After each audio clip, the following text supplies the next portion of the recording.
मंच पर विराजमान member of parliament Tanuja Rani ji, executive director bank of Baroda Lal Singh ji, chief general manager HRM Shailendra Singh ji, SK Lal ji, chief licence officer,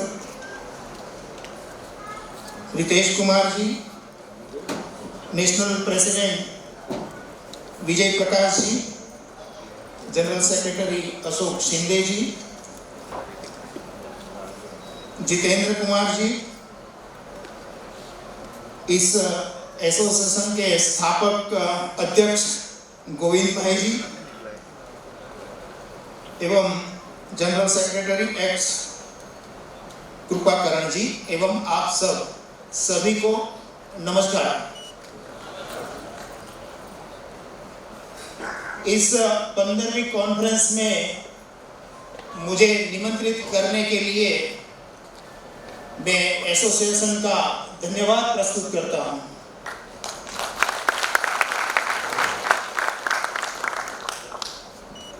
आप सब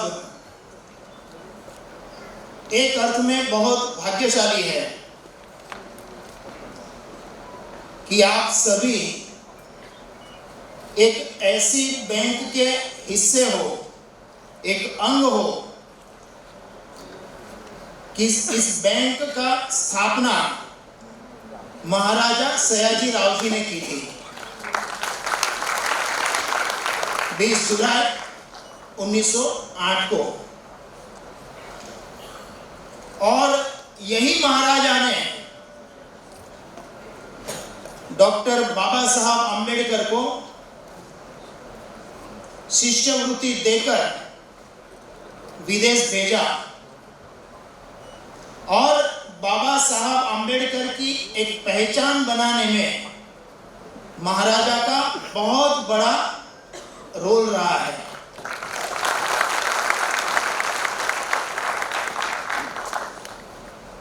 आप एसोसिएशन चलाते हो और 50 वर्ष पूरे हो गए, गोविंद भाई ने जैसे बताया।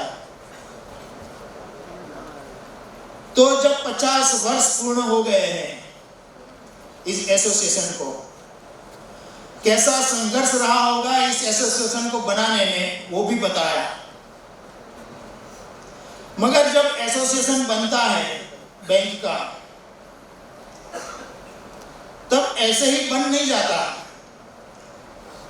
इसके पीछे संघर्ष भी होता है। और संघर्ष के साथ साथ सबसे जो महत्वपूर्ण होता है वो होता है समन्वय। अगर आपने संघर्ष किया अपने प्रश्नों के लिए, अपने सवालों के लिए, अपने हकों के लिए, अपने न्याय के लिए, मगर आपके ने बैंक की जो अथॉरिटी है उनके साथ समन्वय नहीं किया, उनके साथ सहकार नहीं किया, तो इसका कोई महत्व नहीं रहता। तो संघर्ष के साथ साथ समन्वय भी इतना ही जरूरी है, सहकार भी इतना ही जरूरी है।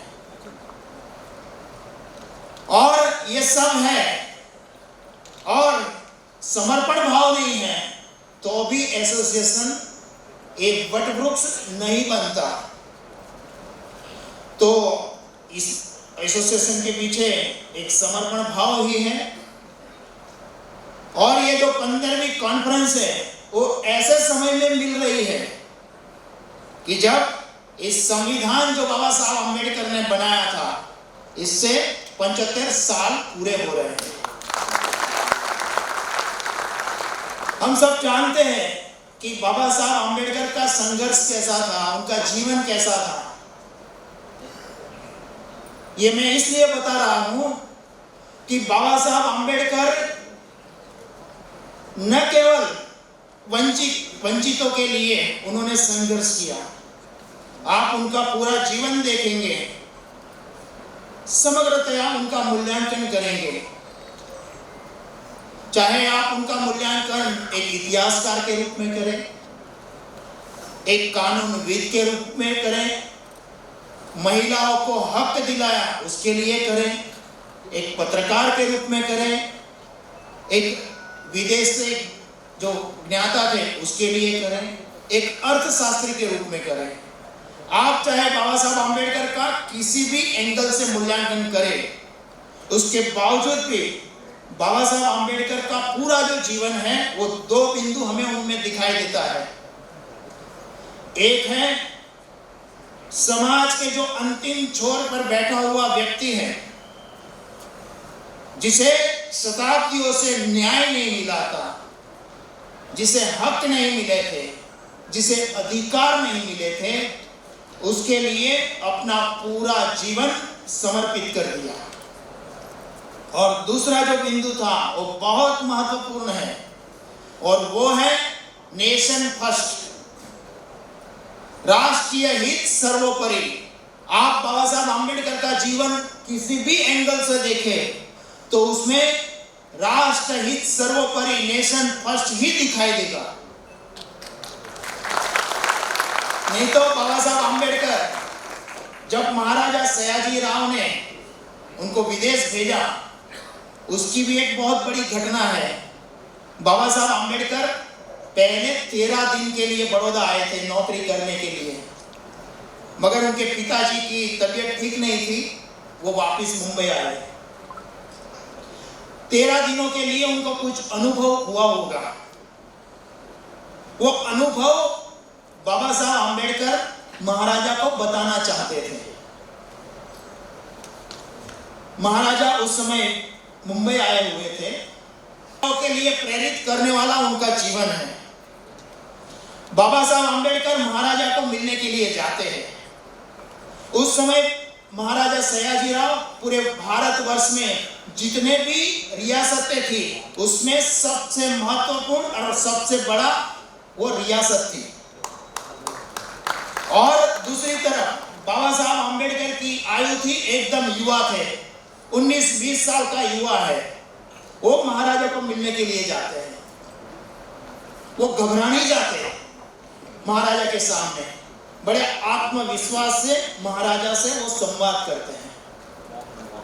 महाराजा उनको पूछते हैं, सारी बातें पूछने के बाद वो एक सवाल पूछते हैं बाबा साहब आम्बेडकर को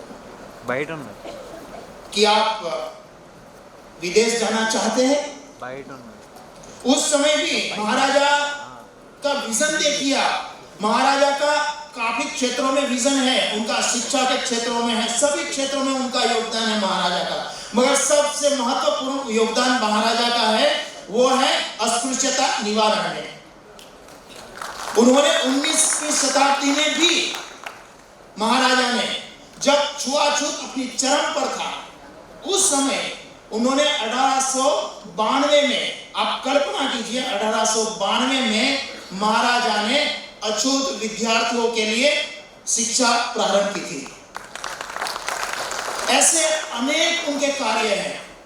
उस समय वो महाराजा गुजरात से 4 युवाओं को, 4 अछूत युवाओं को, ये शब्द मैं जानबूझकर उपयोग करता हूं, उस समय चलता था इसलिए, 4 अछूत युवाओं को महाराजा उस समय फॉरेन भेजते थे। बाबा साहब पहले नहीं थे, हर वर्ष 4 युवाओं को भेजते थे। जब बाबा साहब मिले तब उनको यही सवाल पूछा विदेश, क्योंकि महाराजा जान गए थे ये कोई साधारण युवा नहीं है। जैसे ही महाराजा ने पूछा आप फॉरेन जाना चाहते हैं, बाबा साहब आम्बेडकर ने तुरंत बोला हाँ। उन्होंने दूसरा सवाल पूछा था, वहां जाकर आप क्या पढ़ोगे? बाबा साहब आम्बेडकर ने 3 विषय बताए थे। महाराजा ने तीसरा सवाल पूछा कि आप यही विषय लेकर, अकाउंटेंसी था, अर्थशास्त्र था, महाराजा ने पूछा कि आप यही विषय लेकर क्यों पढ़ना चाहते हैं? मैंने कहा कि युवाओं के सामने सपना होना चाहिए। बाबा साहब आम्बेडकर का सपना उस समय भी क्लियर था। महाराजा ने जैसे ही पूछा कि आप फॉरेन क्यों पढ़ना चाहते हैं, ये विषय लेकर क्यों पढ़ना चाहते हैं, तब बाबा साहब आम्बेडकर ने कहा कि इसी विषय में से मेरा जो समाज है, जो सामाजिक गुलामी की जंजीरों में जकड़ा हुआ है, उसी मुक्ति का मार्ग मुझे इसी विषय में से मिलेगा। बाबा साहब आम्बेडकर गए फॉरेन महाराजा की सहायता से, उन्होंने शिक्षा दीक्षा ली वहां से। जिस प्रकार का कटु अनुभव उनको यहां हुआ था, अगर बाबा साहब आम्बेडकर चाहते, उन्होंने जिस प्रकार की डिग्रियां ली थी, इस डिग्री के आधार पर वो किसी भी देश में आराम से ऐशो आराम की जिंदगी बिता सकते थे और उनके चरणों में डॉलर के ढगले हो सकते थे। उसके बावजूद भी बाबा साहब आम्बेडकर भारत वापिस आए। ये जानने जैसा है कि क्यों आए।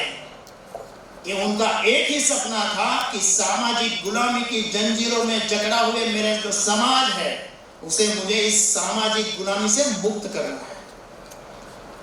बाबा साहब आम्बेडकर बड़ौदा गए, जो करार थे उनके साथ, वहां नौकरी भी, कटु अनुभव भी हुए, मगर बड़ौदा की धरती से वो एक संकल्प लेकर निकले वहां से, और यही संकल्प आगे जाके अछूतों की मुक्ति का बहुत बड़ा एक संघर्ष का मार्ग बन गया। और बाबा साहब आम्बेडकर, जब ये मैं इसलिए बता रहा हूं कि बाबा साहब आम्बेडकर जब संविधान के निर्माता बने और उन्होंने जो जो समानता का अधिकार, सभी, आप संविधान की सब बातें जानते हैं इसलिए इसमें मैं नहीं जाता, मगर बाबा साहब आम्बेडकर जो 1916 में कोलंबिया यूनिवर्सिटी में उन्होंने भारत में जातियां नाम का एक जो निबंध लिखा था, उस निबंध में जो बातें लिखी थी उन्होंने उस समय युवावस्था में, वही बात संविधान में हमें दिखाई देती है। क्या बात थी? तो 1916 में बाबा साहब आम्बेडकर इस महानिबंध में लिखते हैं, इस भारत में जातियों में, कि भारत में जाति व्यवस्था है मगर सभी के रक्त एक है। एक बात ये लिखते हैं। बाबा साहब आम्बेडकर दूसरी बात लिखते हैं कि भारत सांस्कृतिक स्तर पर एक है मगर सामाजिक स्तर पर एक नहीं है। राजकीय स्तर पर भारत एक नहीं है, और जो देश सामाजिक स्तर पर, राजकीय स्तर पर एक नहीं होता, वो देश गुलामी की जंजीरों में जकड़ जाता है। इसीलिए भारत को सामाजिक स्तर पर एक होना ही पड़ेगा, राजकीय स्तर पर एक होना ही पड़ेगा।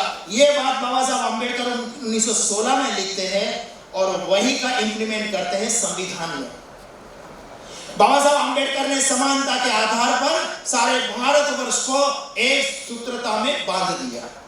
ये बाबा साहब आम्बेडकर का बहुत बड़ा देश पर एक भारत भक्त, एक भारत माता के सपूत के नाते एक बहुत बड़ी सेवा है।